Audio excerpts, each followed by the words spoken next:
Halo teman-teman semua, perkenalkan nama saya Gisel Ameris Wibowo dari NIM 082111733064. Pada kesempatan ini akan menjelaskan mengenai rangkuman dari materi mata kuliah Medan Elektronika pada semasa sebelum UTS. Dalam rangkuman ini, pertama akan dibahas mengenai review aljabar vektor, kemudian saya akan menjelaskan mengenai medan listrik yang terdiri dari muatan diskrit dan kontinu, kemudian dilanjutkan dengan diff and curl dari medan elektrostatik, kemudian dilanjutkan dengan konsep dasar potensial listrik, kemudian syarat batas elektrostatika, dan yang terakhir akan dibahas mengenai usaha dan energi. Baik, selanjutnya saya akan menjelaskan mengenai materi review aljabar vektor. Untuk materi aljabar vektor terdapat penjumlahan dan pengurangan, di mana dapat dilihat pada segitiga yang dibentuk oleh panak vektor ini. Ada vektor A dan vektor B dengan arah A yaitu yang ke kanan atas, kemudian B yang ke arah kanan. Apabila suatu vektor dibalik arahnya, maka dia akan bernilai minus, sehingga seperti pada contoh vektor B ini, dia bernilai menjadi minus B pada gambar yang paling kanan, sehingga nilainya menjadi A minus B. Kemudian terdapat juga operasi dot product, di mana A dot B didefinisikan sebagai AB cos theta. Kemudian juga terdapat ketentuan di mana X dot X, Y dot Y, Z dot Z, sama dengan 1. Jadi apabila suatu vektor didotkan dengan vektor itu sendiri akan menghasilkan nilai 1. Kemudian apabila suatu vektor didotkan dengan vektor lain seperti X dot Y, X dot Z, Y dot Z akan menghasilkan nilai 0. Kemudian selanjutnya ada cross product di mana A cross B didefinisikan sebagai AB sin theta dengan vektor N. Kemudian ada ketentuan yaitu X cross X, Y cross Y, Z cross Z akan bernilai sama dengan 0. Jadi apabila suatu vektor dicrosskan dengan vektor itu sendiri akan bernilai 0. Kemudian apabila suatu vektor dicrosskan dengan vektor lain seperti X cross Y akan menghasilkan nilai Z, Y cross Z akan menghasilkan X vektor X, kemudian Z cross X akan menghasilkan vektor Y. Kemudian apabila terdapat soal untuk mencari nilai dari cross product dari dua vektor seperti pada contoh ini yaitu A cross B dapat dicari dengan metode determinan matriks 3x3. Baik, selanjutnya saya akan menjelaskan mengenai divergensi. Yang pertama perlu diketahui bahwa nabla dapat didefinisikan sebagai 2/2x dari vektor x, dari komponen x, kemudian 2/2y dari komponen y, dan 2/2z dari komponen z. Sehingga untuk divergensi merupakan dot product dari nabla dan vektor v, sehingga dapat dihitung sebagai berikut, sehingga dihasilkan do Vx per do x plus do Vy per do y plus do Vz per do z. Selanjutnya saya akan menjelaskan mengenai curl. Untuk curl merupakan cross product dari nabla dan vektor v, yaitu dapat diperhatikan di sini bahwa digunakan metode determinan 3x3. Sehingga dari sini dapat diketahui bahwa nabla ini memiliki komponen 2/2x, 2/2y, dan 2/2z, sedangkan vektor v ini memiliki komponennya vx, vy, dan vz. Kemudian akan dicari determinannya seperti biasa, sehingga dihasilkan persamaan di sini, yaitu do vz per do y dikurangi do vy per do z untuk komponen x, kemudian do vx per do z dikurangi do vz per do x untuk komponen y, dan do vy per do x dikurangi do vx per do y untuk komponen z. Baik, selanjutnya akan saya bahas mengenai gradien, di mana gradien ini disimbolkan dengan nabla T, yang dapat didefinisikan sebagai do T per do X untuk komponen X, do T per do Y untuk komponen Y, dan do T per do Z untuk komponen Z. Begitu. Baik, selanjutnya saya akan menjelaskan mengenai konsep dari Laplacian, di mana Laplacian ini disimbolkan dengan nabla kuadrat atau artinya adalah turunan kedua. Jadi untuk mendapatkan nilai Laplacian ini dapat digunakan berbagai operasi. Seperti yang pertama ini ada operasi dot product dari nabla dan divergensi V, vektor V. Sehingga dapat dilihat di box sebelah kanan ini tentang hal-hal yang telah kita pelajari sebelumnya, yaitu nilai dari nabla, definisi dari nabla, dan juga definisi dari gradien. Nah, jadi ada pertama adalah dot product dari nabla dan gradien dari vektor V. Kemudian kita ketahui bahwa sifat dari dot product adalah dia akan bernilai 1 ketika dot product suatu vektor dengan vektor itu sendiri. Sehingga dari operasi yang pertama ini kita dapatkan do kuadrat V per do X kuadrat plus do kuadrat V per do Y kuadrat plus do kuadrat V per do Z kuadrat.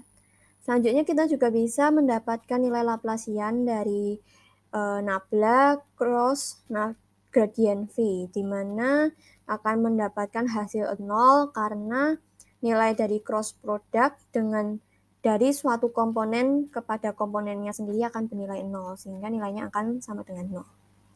Kemudian operasi selanjutnya adalah nabla cross vektor F. Ini juga akan menghasilkan nilai 0 karena terdapat nilai cross, di mana saat curl itu sendiri, suatu vektor dengan vektor itu sendiri akan menghasilkan nilai 0. Kemudian selanjutnya akan ada nabla cross dalam kurung nabla cross vektor F akan sama dengan nabla dalam kurung nabla dot vektor F dikurangi nabla kuadrat F yang akan sama dengan 0. Baik, selanjutnya kita akan masuk ke bab 2, yaitu mengenai medan listrik untuk muatan diskrit dan muatan kontinu.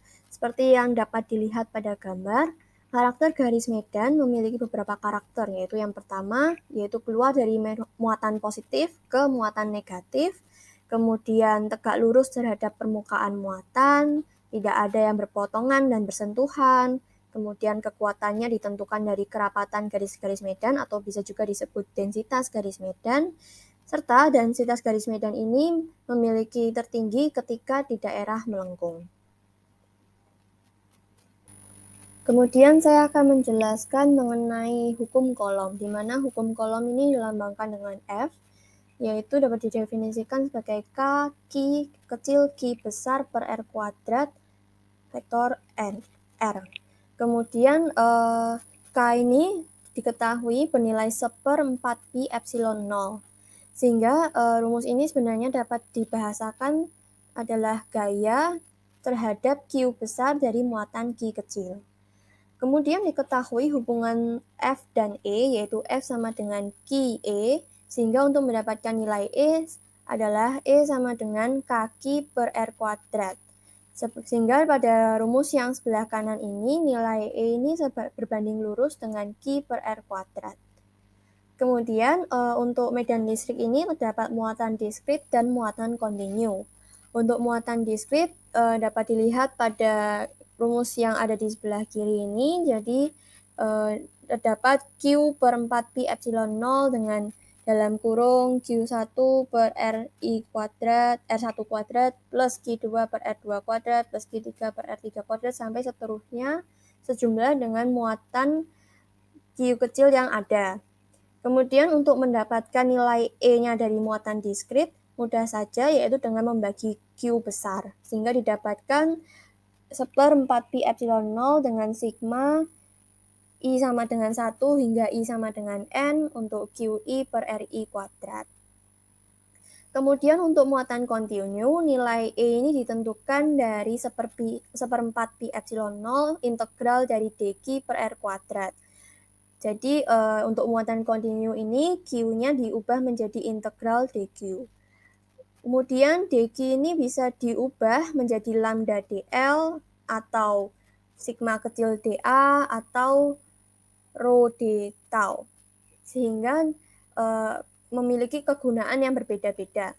Untuk medan listrik pada muatan garis dapat dilihat rumusnya pada bagian kanan yaitu 1/4 pi epsilon 0 integral dari lambda R per R kuadrat dl.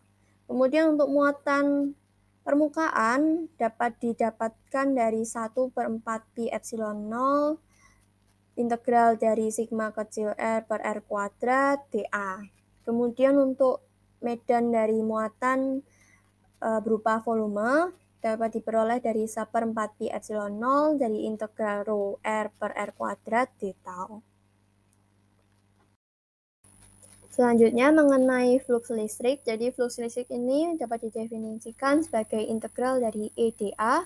Namun ketika suatu permukaannya tertutup, maka didefinisikan sebagai integral tertutup dari E dA, yaitu sama dengan Q terlingkupi atau muatan terlingkupi dibagi dengan epsilon 0. Di mana muatan terlingkupi ini nilainya sama dengan integral dari rho d tau, lalu juga bisa sama dengan rho kali tau, atau bisa juga apabila muatannya berupa permukaan akan sama dengan sigma kecil dikali A atau area dari permukaan itu sendiri. Baik, selanjutnya saya akan menjelaskan mengenai divergensi dan curl medan elektrostatik. Yang pertama yaitu divergensi. Pada divergensi kita ketahui sebelumnya bahwa nilai E adalah 1/4 pi epsilon 0 integral dari R per R kuadrat rho R aksen d tau aksen. Sehingga untuk divergensi dari E adalah nabla dot E dan sama dengan 1/4 pi epsilon 0 integral dari nabla dot R per R kuadrat rho R aksen d tau aksen. Diketahui bahwa nabla dot R per R kuadrat nilainya sama dengan 4 pi delta pangkat 3 R. Sehingga divergensi dari E akan bernilai 1/4 pi epsilon 0 integral dari 4 pi delta pangkat 3 dari R min R aksen rho R aksen d tau aksen sama dengan rho R per epsilon 0. Pada blok struktur ini dapat kita ketahui pada integral dari minus tak hingga hingga tak terhingga dari delta x min x aksen, fx aksen, dx aksen akan sama dengan fx. Sehingga pengetahuan ini yang akan kita gunakan saat menghitung divergensi E tadi. Hingga dari sini dapat kita simpulkan bahwa integral dari divergensi E d tau akan sama dengan integral tertutup E dA akan sama dengan 1 per epsilon 0 integral dari rho d tau sama dengan Q terlingkupi per epsilon 0. Kemudian saya akan menjelaskan mengenai curl. Pada integral E dl dari A ke B akan sama dengan 1/4 pi epsilon 0 integral A ke B Q per R kuadrat dr. Sama dengan minus 1/4 pi epsilon 0 dikali Q per R untuk batasnya RA ke RB. Hingga sama dengan 1/4 epsilon 0 dalam kurung Q per RA dikurangi Q per RB. Pada lintasan tertutup, RA dan RB nilainya sama, sehingga RA sama dengan RB, maka nilai dari integral tertutup EDL sama dengan 0. Menurut teorema curl, integral tertutup EDL akan nilainya sama dengan integral tertutup dari curl E dA sama dengan 0, karena nilai dari curl E akan sama dengan 0 yang berarti E bernilai curlless. Bab selanjutnya yaitu mengenai konsep dasar potensial listrik. Saya pertama akan membahas mengenai medan listrik yang memiliki sifat curlless, yaitu curlnya sama dengan 0. Seperti yang kita telah ketahui dari slide sebelumnya bahwa nilai curl medan listrik sama dengan 0, sehingga integral dari A ke B untuk E dl akan sama dengan 1/4 pi epsilon 0 dalam kurung Q per RA dikurangi Q per RB. Kemudian jika kita menetapkan suatu titik referensi yaitu R besar yang bernilai tak terhingga, maka nilai VRA sama dengan integral dari A ke R besar E dl sama dengan 1/4 pi epsilon 0 dalam kurung Q per RA, karena Q per tak terhingga akan bernilai sama dengan 0, sehingga VR besar akan bernilai 0. Sehingga potensial suatu listrik untuk suatu titik yang memiliki titik referensi tak terhingga akan bernilai VRA sama dengan minus integral R besar ke A EDL atau sama dengan VR sama dengan minus integral dari R besar ke R kecil EDL. Itu untuk potensial listrik untuk satu titik. Sehingga untuk potensial listrik untuk dua titik yaitu A dan B akan bernilai VB min VA sama dengan minus integral A ke B EDL dan nanti satuannya akan bernilai volt. VB min VA sama dengan integral A ke B di gradien dari V dl. Sehingga kita dapat mengetahui bahwa adanya hubungan antara gradien V dan E. Sehingga E sama dengan minus gradien V. Kemudian kita juga telah ketahui sebelumnya bahwa divergensi E bernilai rho per epsilon 0 dan curl dari E bernilai 0.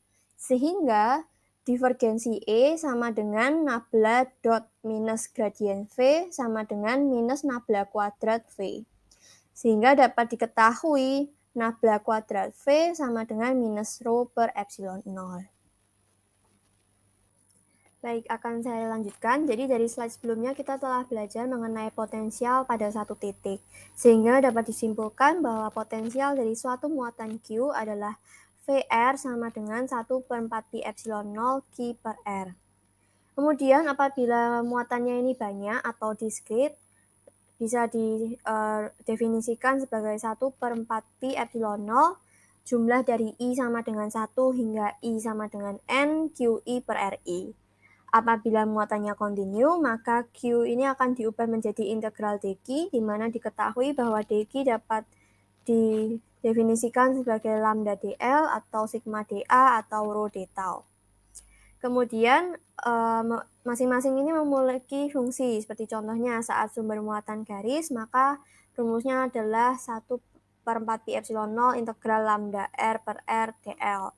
Kemudian apabila muatan permukaan, maka dq-nya diubah menjadi sigma dA.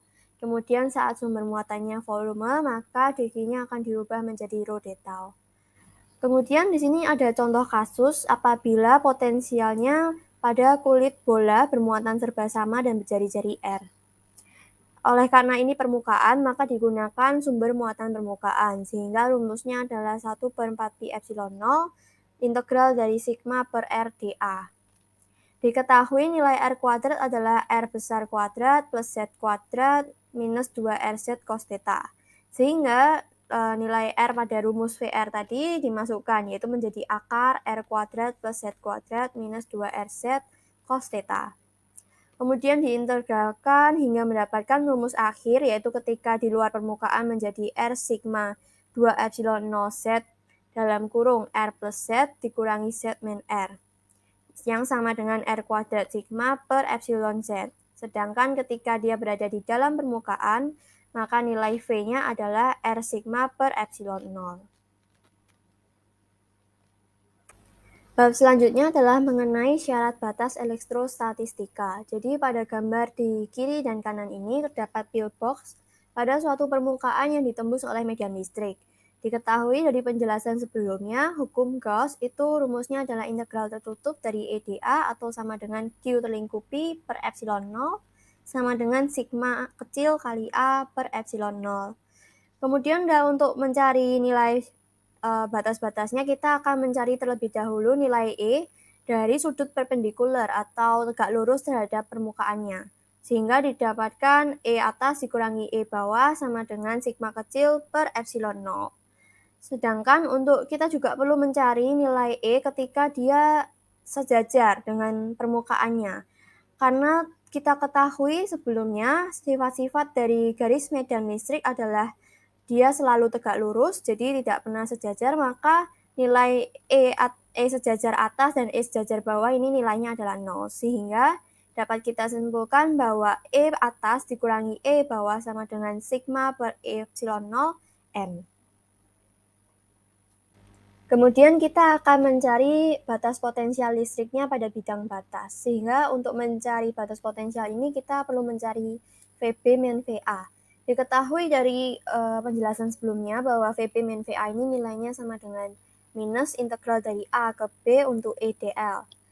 Nah, di sini dl bernilai 0 karena permukaan ini atau batas ini sangat tipis sehingga nilainya kita anggap sebagai 0. Sehingga V atas dikurangi V bawah, yaitu VB dikurangi VA sama dengan 0. Berikut adalah rangkuman rumus yang menunjukkan hubungan dari V, E, dan rho. Ini merupakan rangkuman rumus yang telah kita bahas pada slide-slide sebelumnya. Baik, selanjutnya saya akan menjelaskan mengenai bab terakhir, yaitu usaha dan energi. Di sini telah dituliskan rumus mengenai usaha yaitu integral dari A ke B untuk FDL. Diketahui sebelumnya bahwa F sama dengan Q dikali E, di mana E ini apabila dalam bentuk kontinu dia akan bernilai minus integral dari A ke B untuk EDL. Selain itu, kita juga mengetahui bahwa nilai VB min VA sama dengan minus integral A ke B EDL, sehingga dapat disimpulkan bahwa W sama dengan Q dalam kurung VB min VA. Kemudian usaha yang dilakukan untuk membawa muatan Q dari jarak yang sangat jauh ke posisi R, yaitu W sama dengan Q dalam kurung FR dikurangi VR dikurangi V tak terhingga, sehingga V tak terhingga ini bernilai 0. Sehingga usahanya adalah Q dikali VR. Kemudian, apa yang terjadi apabila terdapat banyak muatan, maka usaha total yang diperlukan untuk menyusun keseluruhan kesatuan distribusi muatan dapat dirumuskan sebagai berikut, yaitu W sama dengan 1/4 pi epsilon 0, sigma dari I sama dengan 1 hingga I sama dengan N, sigma dari J sama dengan 1 hingga J sama dengan N, untuk J lebih dari I, kemudian QI QJ per RIJ. Kemudian rumus ini juga dapat kita ubah-ubah hingga akhirnya mendapatkan W sama dengan setengah sigma dari I sama dengan 1 hingga I sama dengan N untuk QI VRI. Itu untuk muatan berupa diskrit. Namun apa yang terjadi apabila muatannya berbentuk kontinu? Maka apabila muatannya volume, W sama dengan setengah integral rho V d tau. Di sini nilai Q-nya berubah menjadi integral rho d tau, seperti yang telah kita pelajarin sebelumnya bahwa dQ sama dengan rho d tau. Untuk muatan permukaan, maka W sama dengan setengah integral sigma kecil V dA, dan untuk muatan garis, nilai W adalah setengah integral lambda V dL. Ya, sekian dari saya. Terima kasih telah memperhatikan. Semoga penjelasan tadi dapat membantu teman-teman semua. Sampai jumpa di lain kesempatan.